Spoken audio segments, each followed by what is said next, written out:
Okay, morning everyone, and welcome back to Mr. Bravo's workshop.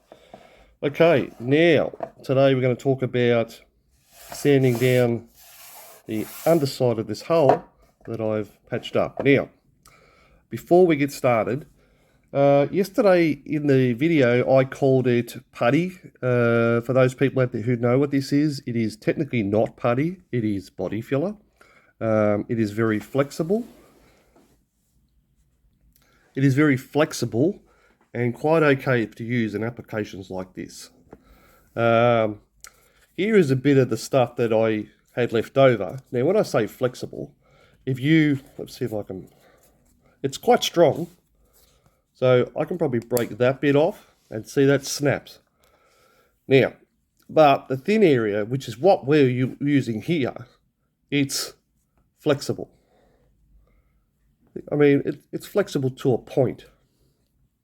So, I mean, obviously you don't want to be doing this on a very movable part because it won't work, but something like this in a big area to fill, I think it's quite okay. You don't have to agree, but that's just what I chose to do. This floor had some ripples in it, which I did notice from when I had first originally put it together. And this is just a way that I'm tackling it because this is also part of my background. Okay, so you're wondering, right, how are we going to sand this now that you've made a big mess of it? Well, there's probably a few different ways.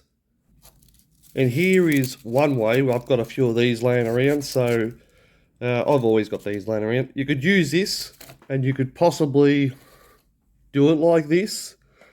And again, as long as you don't use your fingers this way, you'll be okay.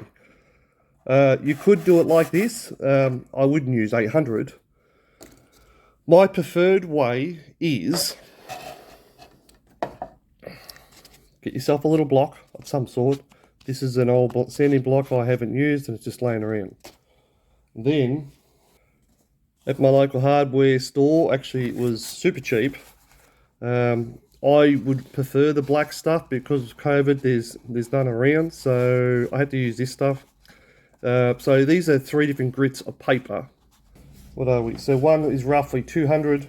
The next one is roughly 300, and 400. No, there's 2 400s and 1 300. I think I meant to get a 200, but there was none there. Okay, now, so what you probably want to do is get whatever you're going to use to buff it with, and you can see, even though we already did that very slight little scratching up here, it's already starting to sand. It's got the white marks in it. What we want to do at first, we want to achieve just removing the bulk of this. So with this other paper, I will use a block because with the block I can hang on to it better. I've got more control of flatness, and it's just better all around, really. I've done all my own repairs and cars and stuff like that, and yeah, you've got to do it with a block basically. So what we can do is we can cut this to fit the block. So I'll just prepare this. So there we have a strip of it already and the right size. So what I want to do now is get the paper, and I want to kind of wrap it around to there a bit, and I also want to wrap it the other side about there. So what I'll do is I'll just mark that very carefully. I'm going to cut that across there, and that's about what I need, which is probably, I could probably get away with cutting this in half. I'll try that anyway, just for being on here. So there it is, hand ready, and in this situation we just want to wrap it around the block and just have it ready. I've just changed setups because typical Melbourne weather, it's terrible outside today. It's raining and it's windy, and you're probably not going to hear much. I would have sanded this outside. What I've done is I put some stuff down on the floor. I have a wet not a wet, but a moist towel to catch any dust or anything. And of course, a dust mask or something. Everyone has one of these today, so put one of these on. Now that we're set up, I think what I'll do, I think I'm going to use water on this one because I don't really want too much dust getting around the place. So I'm a big fan of wet sanding anyway, which is why I got the water here. So let's make a start on this. Hopefully you can see me okay. I think what I'll do, I'll just sort of wet it down just very lightly. And then basically, you just want to get the sandpaper and just start to just take the edges off. This is fairly heavy grit. So already you can see it's starting to smooth it off. Probably not the best bench to use, but in this case,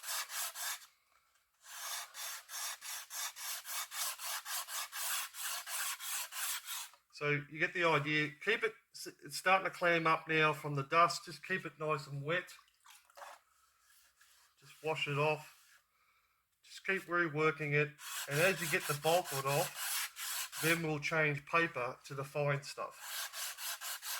Again, don't be tempted to use your fingers like this because you'll end up with marks in it. This is why we're using a block. You can use any block. You can use a sponge.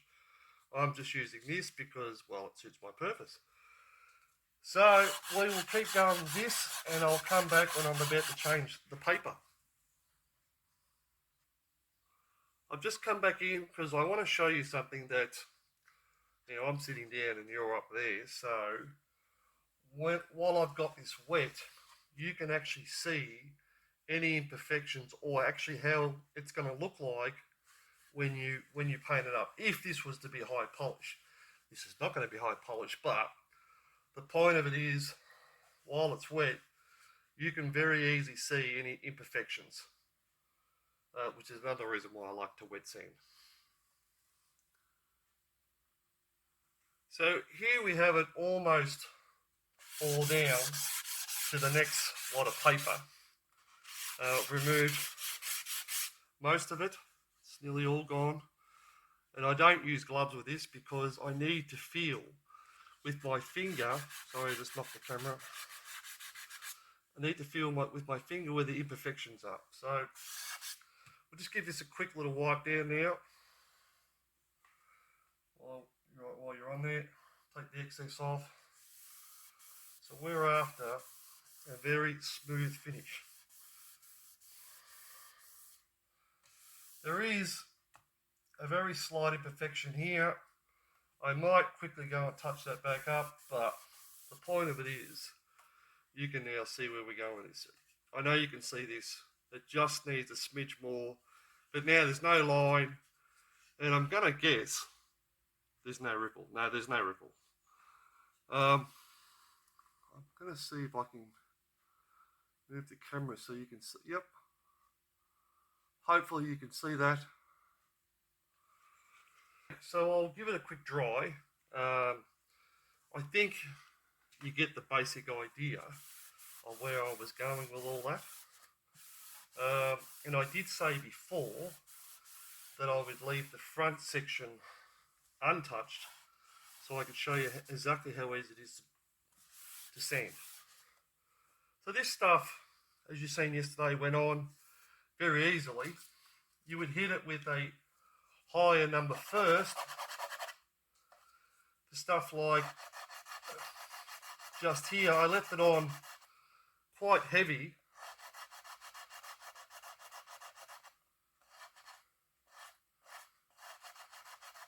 So you just want to take it off with the rough stuff.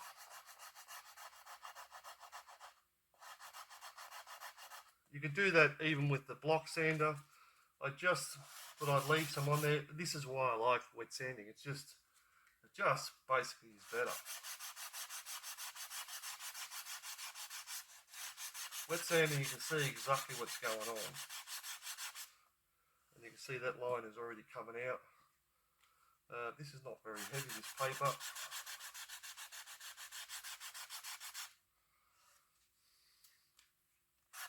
It's getting a bit pasty, so it needs a bit more water.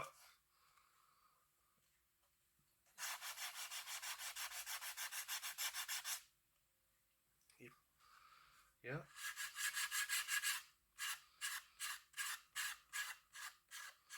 Just working that edge up.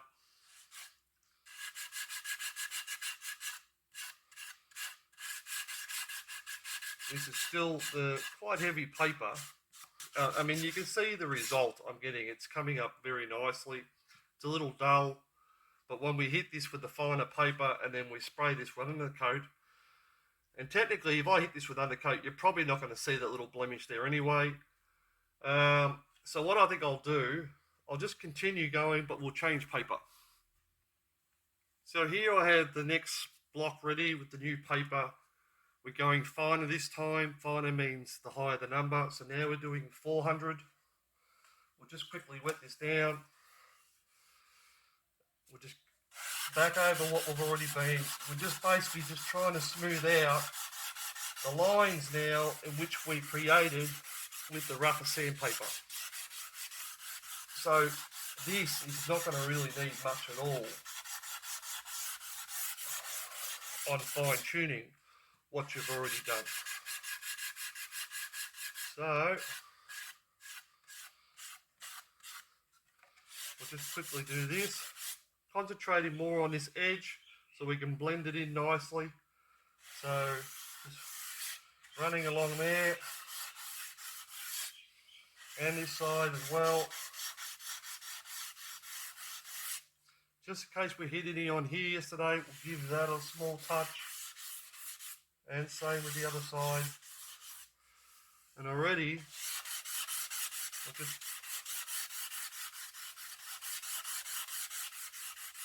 it's a little dry. Very important to keep it wet. And then we'll wipe that off and we'll see how we're going. And that is looking fantastic. It does need a little extra work, but I will continue on here and I'll be back in a moment. Okay, I'm fairly happy with that. Let's just give that a wipe down and see exactly where we're at. And you probably want to get all the residue off. So get that all off. And what you have now is pretty much a hull-free mask. Yes, I do know there's still a blemish in here. It's probably a very slight one just there as well. So this is all you do. You just keep working at it, keep wiping it down, and eventually you'll end up with a, let's see if I can get that in the light again, a very, which way are we going? This way? No, that way. A very smooth hull.